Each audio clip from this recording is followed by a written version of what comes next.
The bull case on Spotify. There's a bull case? Just kidding. It's $174, a 52-week range here, $387. I want to go into why you are so interested in Spotify now. I think Spotify is very similar to Netflix, and we've seen what Netflix has done. They are both subscription-based, but they're essentially going after the same person, someone that doesn't want to have a massive collection of digital assets, and you basically just want access to it. You had a good point already there that I'm still getting my CDs into my iTunes. It's been like 20 years since I've been this process. So I agree with you. Right. That isn't, nobody's doing that anymore. That's gone. Netflix requires a certain attention from its viewers that Spotify does not. So when you're watching Netflix, you're sitting down and you're watching Netflix. So Netflix becomes the event that you're doing, but Spotify is actually part of whatever event you're doing. And there is a free version of it. So you can get people to come in the free version, and then it always just becomes about conversion. Whereas Netflix, they really need to promote heavy their series to grab those new customers. The other thing is Spotify's moving more towards the podcast realm and trying to become an audio giant. Podcasts are infinitely less expensive than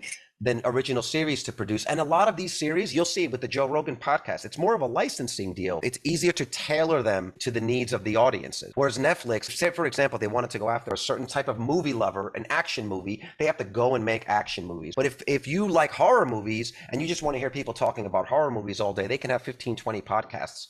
And it's nothing. You're just saying it's cheaper to make. But by the way, Spotify did acquire Gimlet Media. I forgot for the price tag, but they are building out their own studio to make their own content. I agree with you, it's cheaper, but still there's a level of difference between a movie and a podcast. The margins on the podcasts are way larger. So right now, Spotify pays 70% of the revenue that they make. So you'll see their revenue numbers are huge, but their net profit is not as big because they're giving all the money to the content creators. So that's part of how they intend to grow the business. Netflix has to actually create and fund all of these new original series and movies themselves. The amount of money that Netflix needs to spend is enormous. Who is competing with Spotify directly? Is this going to answer that? Both of them are competing with the same entities. Netflix is competing with Apple and Amazon, say the big main ones, and Disney. Spotify is doing the same thing. They're competing with Amazon Music, and they're also competing with Apple. So I think we've determined you have to buy Apple. And Amazon. Yep, that's the end of it. Video done. Thanks a lot, guys. Thanks, guys. Before we continue, I did want to bring up that we have a Discord that is gaining popularity, and thank you, Sonny Coates, for joining us today. Sonny Coates, thank you. He did join at the $4.20 level. I'll show this real quick because I have Sonny Coates loves the green bean. He loves the green bean, apparently. Yeah. But we hope you guys check this out because it's only $1 to join the actual Patreon, and you get bonus stuff in our Discord where we have extra content. We have spreadsheets for you. We have a lot of stuff that's coming. Here we are actually talking about Spotify. We actually discuss this daily in the Discord. I want you guys to go and check it out. Join us. This is where we cultivate a lot of the content that we put on the channel. So if you want to be a part of the content that we create here, that's a great place to do it. Yeah, and we do have a new member. He's very active, Pilot 518. And what's funny is all these Discord guys are like metalheads, man. All drummers. I see you guys. Woo! Let's back that up. For the patrons, we have special things like stock alerts, special patron only episodes, and our trades. Look what I did. The most hated company. Vitaly's looking to profit off of the destruction of society. 2024, or even sooner. Honestly, if Facebook pumps in this next month, I'm going to sell this one, but you're going to miss all this stuff if you don't join us. So please join us. What started out as music piracy became an $11 billion industry, making up 56% of global music industry revenues in 2019. And one company has become the clear winner globally in terms of paid subscribers. Taking on behemoths like Apple, Amazon, and Google, Spotify has dominated the streaming music industry with about 130 million premium subscribers worldwide. Today, it's more like 180. So they have 180 million subscriptions right now? Right now, it's around 180. Despite being number 2 behind Apple in the US, according to data from 2019. Spotify has been on a winning streak recently with the acquisition of Joe Rogan's incredibly popular podcast, along with exclusive deals with Kim Kardashian and DC Comics, all in an attempt to broaden its scope from music streaming to audio giant. The companies that we bought and the talent that we brought onto the platform will help us become the #1 audio platform in the world. And the devastating global pandemic has also contributed to Spotify's recent financial gains. Boom, look at this. Stock burst through 200 for the first time, and it just keeps surging. Linear radio is moving into on-demand, We're talking about something that has billions of consumers around the world that are now moving their behaviors online. The company's stock jumped 8% at the announcement of the Joe Rogan acquisition alone. A year ago, when I was on this show last time, I introduced the shift in our strategy from music to audio. At that time, we were a very small player in audio, but growing fast. Now we're the number one player in more than 20 markets around the world and quickly catching up in the markets where we're not number one. 90% of our monetization is on the subscription side, but 10% is on the ad side. And we do think that there's real growth opportunity for us in the ad space, particularly with podcasts. Just after these podcast deals were penned, the global pandemic started taking its toll on the economy. But Spotify was one of the few companies that weathered the storm. In fact, Spotify's stock increased 70% from the beginning of January 2020 to the end of June 2020. They benefited from COVID because the lockdowns forced people to stop listening to radio, and they discovered Spotify while stuck at home. If you're Spotify, you would much rather make money from the podcast acquisitions and that than having to pay 60 to 70 cents for every dollar to Universal or Sony. That's a key piece of information. You can see that they're trying to basically eliminate having to pay out so much of their revenue. Competitors like Tencent are already adding features like karaoke to their streaming music platform. Yes, it's great that you got Joe Rogan. It's great that you got Bill Simmons, but look at those opportunities as well. And even though it's a different market, I think there's a big opportunity there. Do you remember when Sirius or XM got Howard Stern? This seems like a play-by-play to grow your platform, get the big guys on your platform. It brings a ton of subscribers. And I know Sirius and XM are no longer a thing, but back in the day, they were a thing. Mm-hmm. That was one of the first stocks that I invested in, actually. Put it like this. I was buying Sirius when Apple was $14, and that's when I first bought Apple. So it's a long time. So it was a long time. This could be like that moment for them with the Joe Rogan thing, Kim Kardashian. That's what I hear, that they just got, imagine they get Howard Stern on top of it. Actually, I'd forgotten all about that, but it's true. It's taking a page out of that playbook. They do have metrics over what the benefit has been from Joe Rogan, the amount of subscribers that they brought in. And then we're going to talk about the recent controversy with Joe Rogan and what the effect has been on the stock. By the end of 2019, Spotify had 124 million paying subscribers. It was about free going to premium. Conversion was key, and I think Spotify was really the one that started that. Platforms like Apple Music are more exclusionary, forcing customers to pay after their free trial is up. Apple even tried to kill Spotify's free version back when Apple Music launched.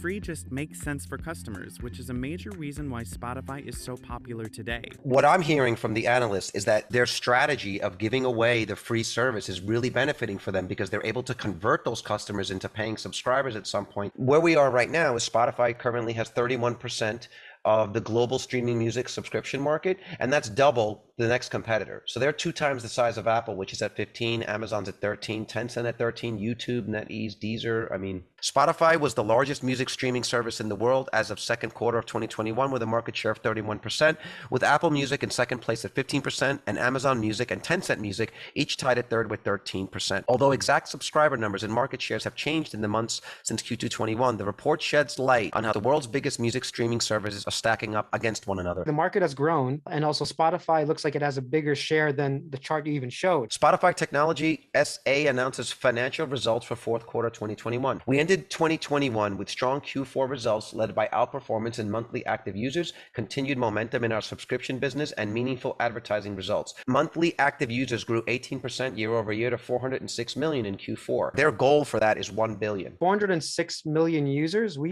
just said 187. But that's paid subscribers.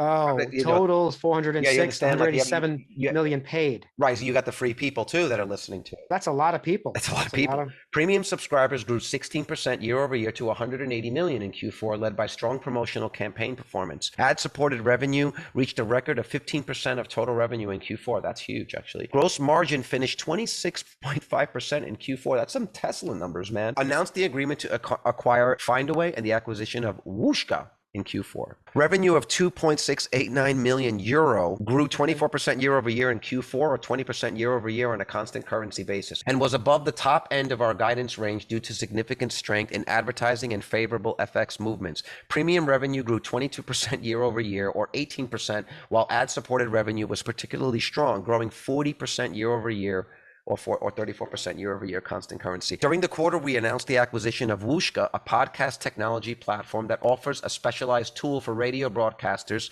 to turn their existing audio content into on-demand podcast content. What they're trying to do is monetize podcasts the same way YouTube monetizes videos. YouTube goes through an extensive process to analyze your channel. Once they use all of those metrics, essentially YouTube connects you directly with the content creators and they take a piece. And what they're saying is they're acquiring technology to make the transition to that smoother. This technology will be integrated into the Megaphone suite, which will bring more third-party content into the Spotify audience network, connect advertisers to more audience, or allow radio broadcasters to expand their reach and increase monetization. But the fact that they have tools to help podcasts and content creators monetize would mean you want to be on that platform. Like, I can't go and create content for Netflix. Personally, I can't, but I could for Spotify. It's a smart move. I don't know. What do you think? Well, it is actually interesting because I have had podcasts in the past, and I it's remember. really hard.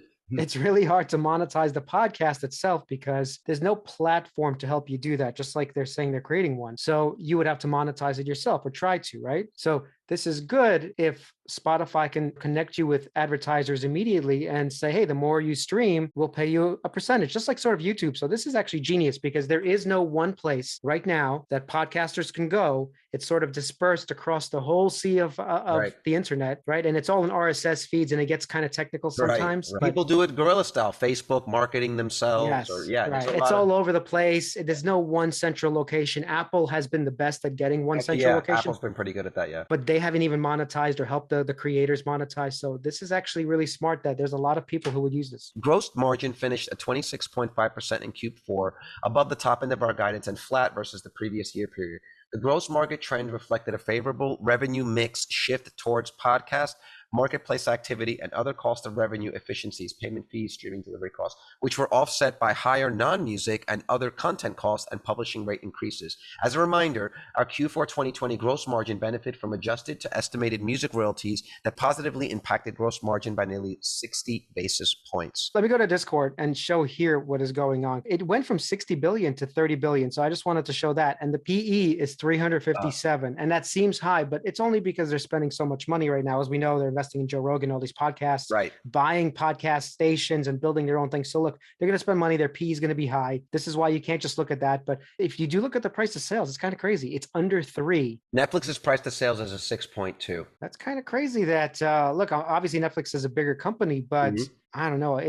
Spotify could be being undervalued here. I would This is agree. what I'm saying. Anything under 8, I consider sort of a reasonable thing for a growth company. But 3, I consider it like you don't expect it to grow that Yeah, fast. no one expects it to grow. Honestly, a lot of growth is being smashed. It's good we're doing this video now as opposed to later because this is the time to accumulate Spotify, basically. Oh, yeah. And I think we're going to see a rally in February, and I think we're going to see even lower prices. This is Spotify's chart, and here's Netflix's chart. If you look at Netflix's chart from the inception of the company, it's just been a rocket ship. Basically, from 2003 to 2021, I mean, it's just been an explosion of growth. But Netflix, I think, now is sort of peaking out. The growth story for Netflix is over, and the growth story for Spotify has just begun. What is Netflix's market cap? 182 billion. Okay, so let's say around 200 billion it's floating around. Yeah, 200 billion. Well, let's say they are comparable in that respect. What do we have? We have a 5-6x. Even if you bring Spotify's price to sales up to Netflix, it would be a double, maybe 2.5. They only IPO'd in 2018. So we don't have too much historical data on Spotify. That's why I feel like, yeah, we can analyze the charts on a daily level to look at technical things, but especially where Spotify is in its lifetime, it's more about the macro environment. You look at the Netflix chart, it's 10 years straight it's up. 10 years of, it's a ladder to stairway to heaven.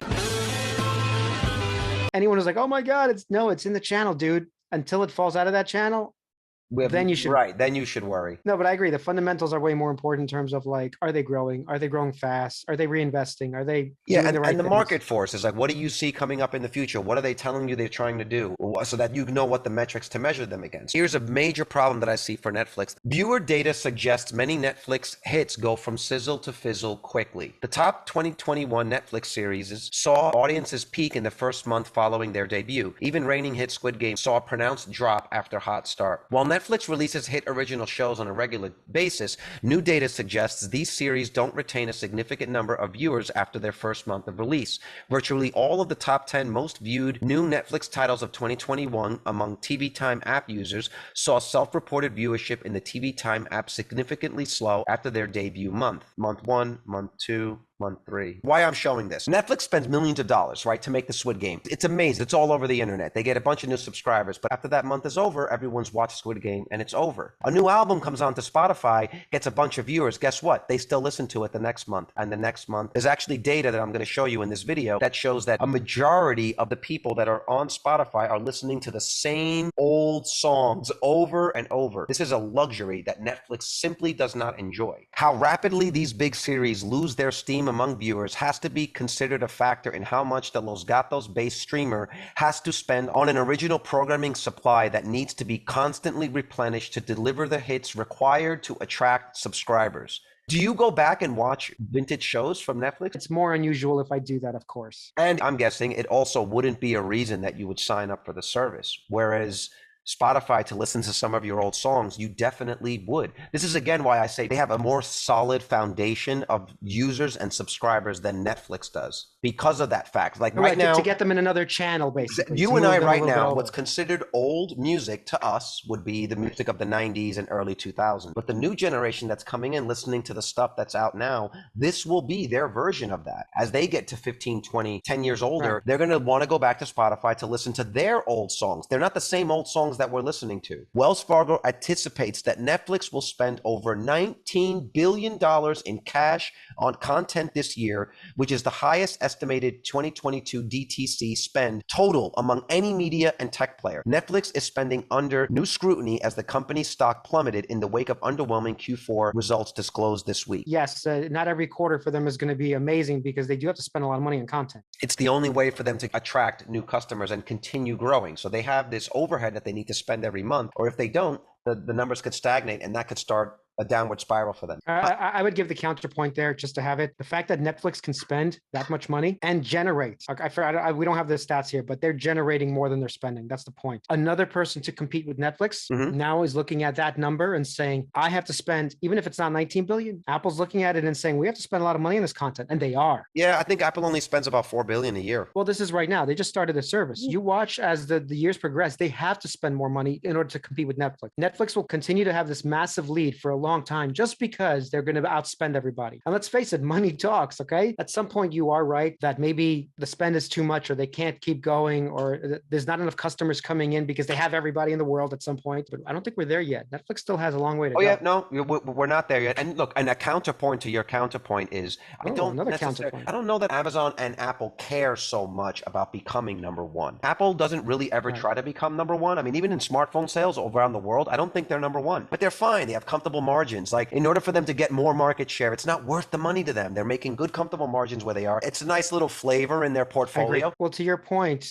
Amazon and Apple don't do video in order for you to become number one, like you're saying, in streaming. They just want all of their users to keep paying a recurring revenue service. A little bit here, $4.99 here. Exactly. They don't care if they have 100 million. Obviously, they want 100 million more people, but they just want to keep those users happy. They don't need the Android users to go use it too. So in that case, you're right. So back to Spotify, I just wanted to point out that the 19 billion actually to me is like Netflix has a war chest amount of money they can spend on content that almost nobody can and almost nobody will catch them. But having to your point to Spotify, now they are the ones spending the money on content. I think that's where you're going, right? Yes, but Spotify does not have to spend $19 billion a year to keep people on it. People are canceling video streaming subscriptions at a record rate ahead of Netflix earnings, okay? After spectacular growth during the pandemic to over 200 million subscribers, Netflix remains the horse to beat in a crowded video streaming field. But a new report raises questions about whether there's a shakeout underway in the video streaming and how Netflix may be impacted. Consumers, the report says, are dropping their subscriptions from video streaming services at a record rate. Listen to this. According to the 15th annual Deloitte Media Trends Report, which surveyed 2,000 U.S. customers in February on their entertainment preferences, the average subscriber has 4 paid video streaming services, down from 5 in October. Although 82% are paying for video streaming, people are being more selective now that the pandemic has eased somewhat. The overall dropout rate was relatively low, around 20% before the pandemic, but from October 20th to February 2021, it jumped 37%. This is the number of people unsubscribing. These are the highest rates that we've seen in the history of our survey. As fast as people are signing up to try new services, they're deleting them once the trial period ends. Although churn is not typically reported by the platforms, Netflix expects to add 6 million new subscribers in the first quarter of this year, which is less than half of the 15.8 million subscribers that were added in the first quarter last year when the lockdown began. If a streaming service pays $200 to acquire a subscriber and the cost of a subscription ranges from $5 to $15 a month, then the platforms lose money unless subscribers stay for a period of time. Up until now, all of the attention has been on subscriber acquisition, but in the next 1 to 2 years, the focus will shift to customer retention. This is something that Spotify does really well. Like, I can listen to music while I drive. I can't do that with Netflix. I can listen to music at the gym. I can have Spotify on at a party. I can't do that with Netflix. So it sort of embeds itself into your life. And once you have access to any song, anytime, anywhere you want, it doesn't make sense to ever get rid of it because you're still going to need that service at some point. Whereas Netflix, you can say, is more of an optional service. Spotify is more of a must-have. I mean, who doesn't have some sort of streaming music? It could cost Netflix up to $200 to acquire a subscriber when you calculate that $19 billion that they need to spend every year at $5 to $15. How many months do they have to stay before Netflix can actually monetize that customer? Versus Spotify, when you look at what they're charging per month, it's not as much as Netflix, but it's on par. A lot of them are converting from free. So they're giving to you for free. They're making money on the ad revenue. And then at some point, that customer goes to premium to get rid of the ads. Let's tie this all together with the recent controversy that's been happening with Joe Rogan. Everyone, as I sadly predicted, the Neil Young effort to cancel Joe Rogan has spiraled. Several other artists and podcasters have come out saying they're pulling their product, and the pressure is already beginning to ramp up. Spotify stood tall to Neil Young. Can it do so if this thing really snowballs? I have no answer to that question. But something I immediately was suspicious of when it came to Neil Young was this. How much of this is actually Neil Young? How much of this is big money interests behind the scenes? The original impetus for Neil Young's demand was a letter that he posted on social media saying that Spotify can either have Neil Young or they can have Joe Rogan. But as I noted in our original segment, that letter was posted and then almost immediately deleted. It raises questions. Who is demanding this? You see, a recent trend in the music business is that iconic artists such as Neil Young sell their catalogs to big money groups who then reap the profits in perpetuity. Young actually sold his catalog in January of 2021 to a company called Hipgnosis. Now, Hipgnosis is a $1 billion company, which recently announced an ownership agreement with Blackstone. Well, Blackstone, I know a lot about that company. You may recall their efforts that I've put here on the show to turn America into a nation of renters and take over single-family housing. Blackstone, BlackRock, and these big private equity giants are ruthless in their pursuit of profit, and they are savvy political players who know how to play the game. They have all sorts of ties to the pharmaceutical industry, including, as I just showed you, announcing the CEO of Pfizer joining them as a senior advisor. Did any of this play a role?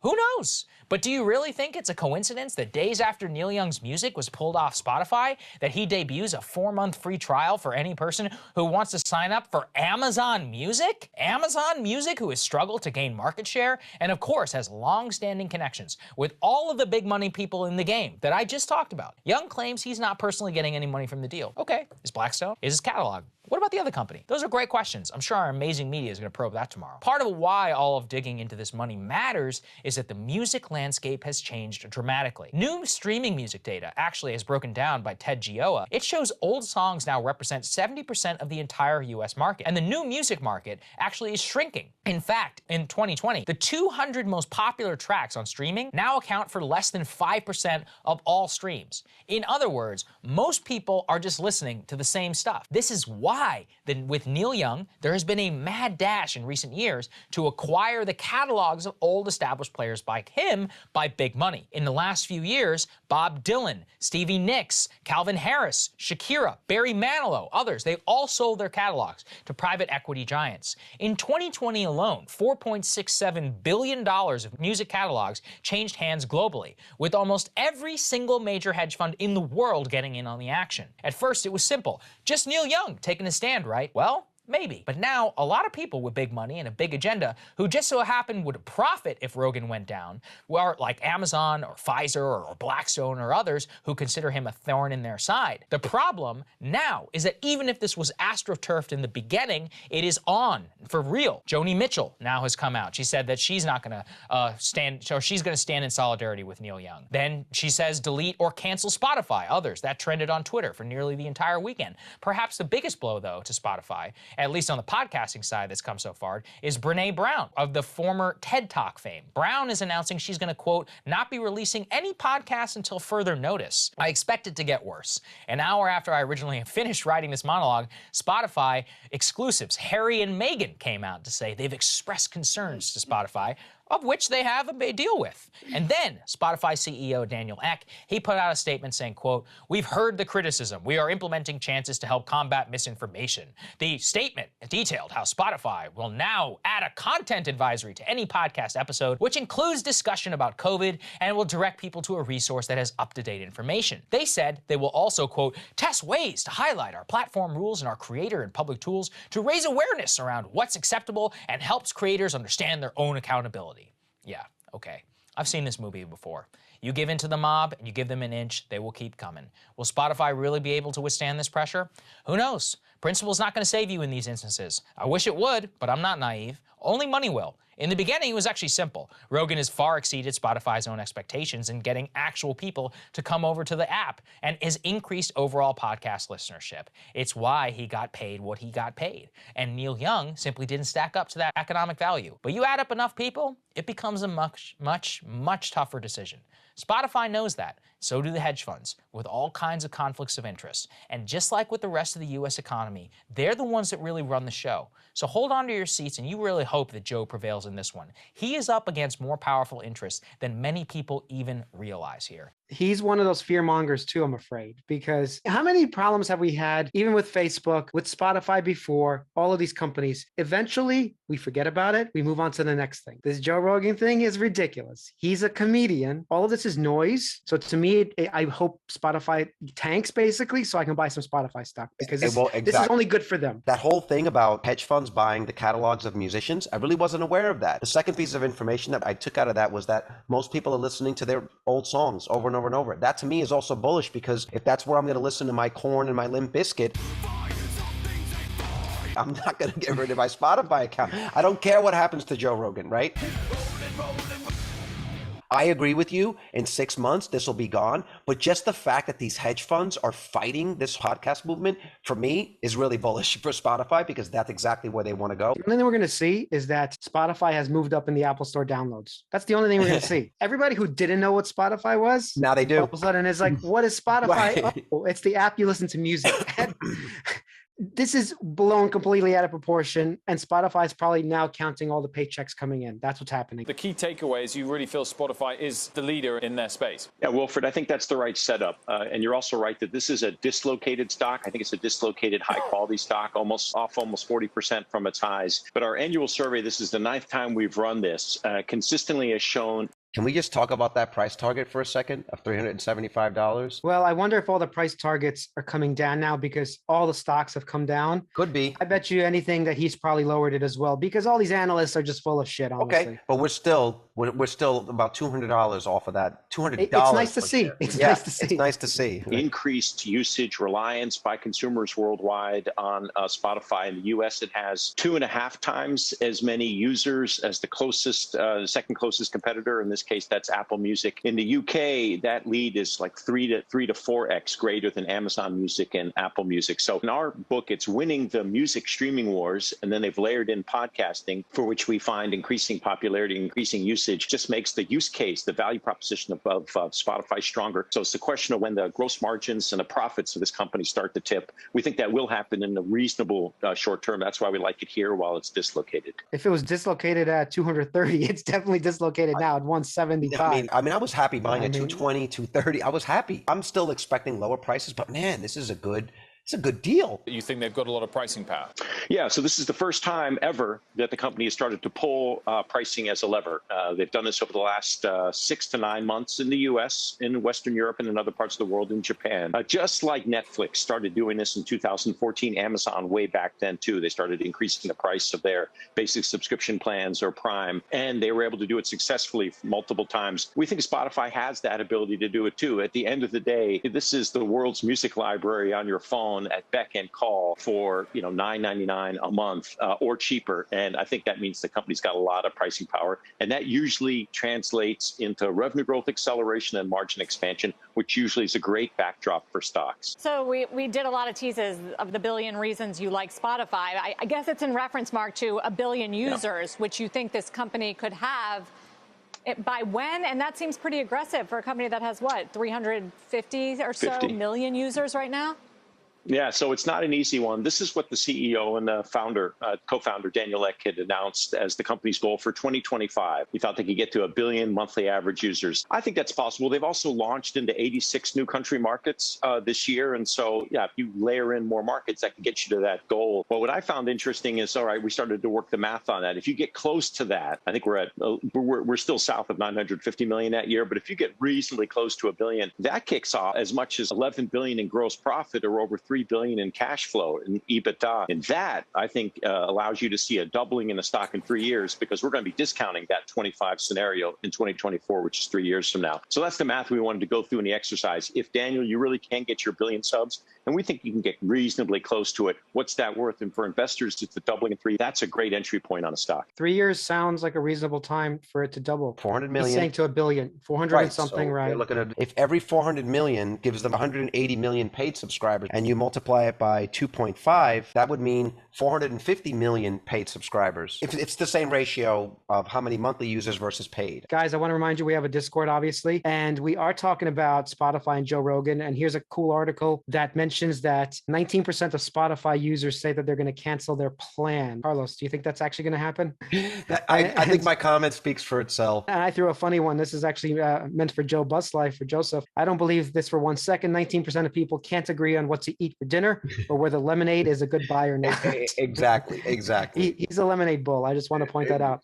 Please, guys, join us in the Discord, obviously, in the Patreon. For $1, you can help support us. 2 YouTubers talking all day, talking smack, and in the Discord hanging out with you guys. This is a perfect time to compare the pricing. This is where I think Spotify has an advantage. The basic plan for Netflix is $9.99 with 2 tiers above it at $15.99 and $19.99. So that gives you more screens, number of phones to download and whatnot. Okay. Spotify has a $9.99 a month plan, listen to music ad-free, play anywhere, a duo plan 1 month for 2 different accounts, a family plan at $15.99 for 6 accounts, or a student account for $4.99. Netflix has this $19.99 premium tier level that Spotify is not anywhere near, right? So just like the analyst was saying, there's still a $5 a month range there to get up to the $19.99. Let's say that they just increased all of the tiers $5, that would immediately be just free profit. Honestly, they have another one too. Like right now, we are always considering that they're always going to have to pay these producers of the music the same amount. Right. At some point, they might have more leverage where those guys want to be more on their platform, that they need some of these guys. Well, especially if more of the revenue comes from the podcast side. You're right. And if so, those prices can drop down too. So there's a couple of things that they can do in the long term as it grows. Yeah. After listening even to what you showed me,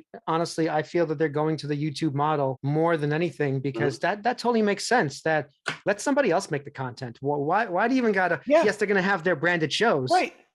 Absolutely. They're going to have their Joe Rogans, but yes, another 10 million people are going to come on the platform and do it all for free for them. Right. Why not? The last article that I wanted to go over, and then we can just open it up to a discussion in Discord, is the Spotify Q4 reaction. Rougher road lies ahead for investors. After nearly a week of withering headlines, Spotify stock plunged as much as 20% in after-hours session Wednesday following the release of its fourth quarter financial results. Here is their total monthly active users. Started at about 180 million in 2018, and in 2021, they're up over 400 million. That's great growth. That's the number of monthly active users, ad-supported monthly active users, and we're looking at the number of premium subscribers. So I do think that us being able to project what they would be at 1 billion is pretty accurate, because you can see the growth over the last 2-3 years. It's riding that line perfectly. So I think we can extrapolate that out. That would put them at about 400 million paid subscribers, and on top of what they're making from the ad revenue stuff of the non-paid subscribers. I don't see any reason why they can't hit that. Right. When you're looking at this chart, there's never been a dip. And this is including the pandemic. It actually seems like the pandemic didn't do much. Nothing. They were still growing at the same. Nothing. You didn't even see it. The company ended 2021 with pretty decent numbers across the board. At the end of Q4, Spotify had 180 million paid subscribers and 406 million monthly active users. Advertising revenue jumped 40% from the year ago period to 445 million. Ad revenue represented 50% of the total revenues in Q4. Here's why it tanked. But it was its weaker than expected outlook for Q1 that spooked investors. Spotify said it expects 418 million total users and 183 million paid subscribers by the end of the first quarter.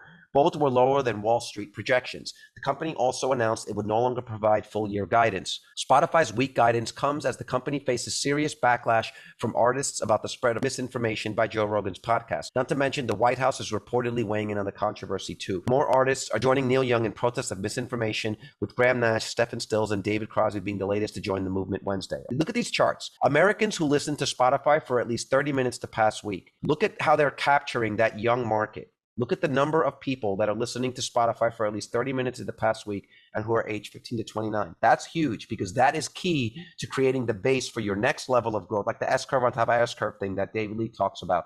Spotify is the biggest streaming audio platform in the world, and its influence and reach are massive, but it's a much more popular platform for younger consumers. Gen Z and millennials use the service much more compared with other age groups, according to exclusive survey data provided to VIP by GetWiser. A survey conducted last month among 1,700 Americans over the age of 15 found that 41% of those between the ages of 15 and 29 listen to content on Spotify for at least 30 minutes in the past week. We discussed this with a bunch of companies. Capturing the younger market is vital. This is a huge reason why I'm bearish on Meta or Facebook. It's because they are not capturing that young market in the same way that they need to. These kids are growing up with Spotify where you and I grew up with CDs. And this is becoming entrenched in their lifestyle in the same way. It gets really hard to capture that customer away from them if you're capturing them that young at 15 to 29. If the customer is satisfied and they're providing the experience that's like all about music or all about audio, which they are, as opposed to all these other players, they're really not, because you're just one of the guys in the loop and they just want to keep you there for a little bit. Spotify only cares about you enjoying the experience. So I think it's going to be hard to pull them out. As soon as Spotify loses that and it doesn't provide the experience, that's when we have a problem. I don't think that problem's there yet. So I see that they're so focused on that experience in the same way Netflix is so focused on the user experience that it's really hard to pull them away. So now let's look at an article that was, I think it was on Motley Fool, directly comparing Netflix and Spotify. And what's great is they made a 5-minute video to give you the bull case on Spotify, and we can watch that. Okay. I mean, I think we've already made a bull case.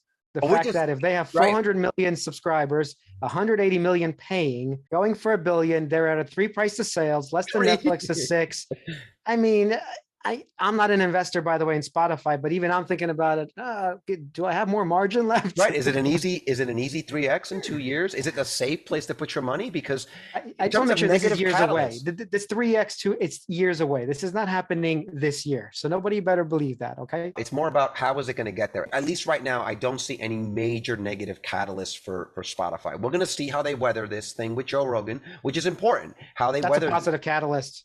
That's not a negative. In the long term, yes. But how they weather this is going to let us know if this company can deal with being one of the big boys now. In fact, I want the audience here who's watching, guys in the Discord too, tell us in the comments right here even, do you think this is good for Spotify, this Joe Rogan issue, or it's bad? Do you think Q1 will be better? Because I'm actually thinking it'll be better. So I want to hear what the guys have to say. And again, this is one of those things, like you said, it might be too much content and we can put this out on the Patreon. If you want to know a little bit more about what we discussed. This is actually going to be not included in the episode here. We want you to go to our Discord and to the Patreon, because we're going to talk about this in depth in terms of the real bull and bear case these two guys are giving us. And we're going to go pretty deep into it. So we won't cover it here. We'll cover it in the Discord. Come join us there. GetWiser also found that almost a quarter of those between the ages of 30 and 44 got their news from podcasts, while 21% of those between ages 15 and 29 did. Podcasts are an important part of CEO Daniel Ek's strategy when it comes to growth at Spotify. During the past few years, Ek has focused on signing exclusive podcast deals to draw users to the platform and ultimately drive top-line growth through reoccurring revenue with subscriptions or with ad revenue driven by users of the free version. This is where Joe Rogan's $100 million contract played a crucial role. Though the company hasn't really quantified Rogan's impact on the subscriber figures, it has previously said that the strength in its ad-supported revenue was thanks in part to contributions, including the exclusive deal with Rogan. It's very important to note that the Q4 results do not capture the impact from the Joe Rogan controversy. Any impact to the financials or user growth will be reflected in the Q1 result. It's going to be a very tough balancing act for Ek and Spotify in the weeks and months ahead. All eyes are on the company to see how it handles the misinformation crisis on its platform and gains back the trust of its investors. Otherwise, it wouldn't be outlandish to think Spotify might be in the company of other tech giants such as Meta, Twitter, and Alphabet on Capitol Hill in the future. No one's going to regulate Spotify putting on what podcaster to say what. Join our Patreon. Right now, we only have a few patrons, so thank you for participating. But it looks like we were talking to Joe. We were thinking about doing a Chinese EV roundup of all the companies coming to America. So let us know down in the comments if you guys want us to do that. Or even some companies that you think we should include on that list. Let's go into a chart of Spotify. This is what I think is happening with Spotify, that we could be in this uptrend. I know we blew past it right here, but I feel we've touched enough points here that I think we are actually in this channel currently. It doesn't have such a big history. So like you said, this came out 2018. We can't really say this is 100% for sure, but we can say that if it holds at this point, that's why I'm saying it's a good point to DCA. Like I don't have any right now. So I'll tell you guys in the Discord if I do start a position, but basically it looks like $154 was the bottom. Did we even make it that far low? I don't even know. No. That could have made it. I don't know if that made it. Yeah, I think it made it to $155. Let's see. Look at that. It touched it. Look at that, guys. That's kind of amazing. It did. Look, there's a little wick, Isn't that amazing? I didn't even check that. The fact that this chart has been up for a while, by the way, my lines in this. So the point that it's touching this, that means other traders are watching this and it bounced hard. Doesn't mean it can't fall through, but to say that it's not a good time to at least start a position, I think it could be a good time just because of what we saw, the price of sales of three, all the fundamentals we've discussed. It looks like in this channel, but this is the bear side. What happens if this doesn't hold? Well, then I think we're going down to, looks like $118 as a support here. Yeah, even lower. The real bottom, let's say, is right here. Yeah, like 100. I mean, it's $100 bottom. We're at 170. Yes, it's a big drop, but that's why I say a DCA position is okay if you want to keep this for the long term. If you're just playing it for 3 months, no way. Never going to do it. Right. Honestly, with the 3 price to sales, like, I don't know. Would it go to like a 2? Yeah, I guess. Anything's possible in a bad environment. Absolutely. Let me show you 2024. We're looking out 2 years, right? If I was to make a guess and this chart holds, let's even put the middle over here. If we happen to pump really high, I think maximum is around $380. Unless it just like skyrockets because who knows what's going on. What would that put that honestly? What would that market cap be if they did hit that top of the channel? It's 60 billion again. So it'd be 60 billion at 280 and more like 80 billion. More like 60 billion at 350. The highest, the peak, $387 right here. I have this orange line. That's crazy. If they're doing what we say they're doing, then I think $280 is my average price that it should be roughly around.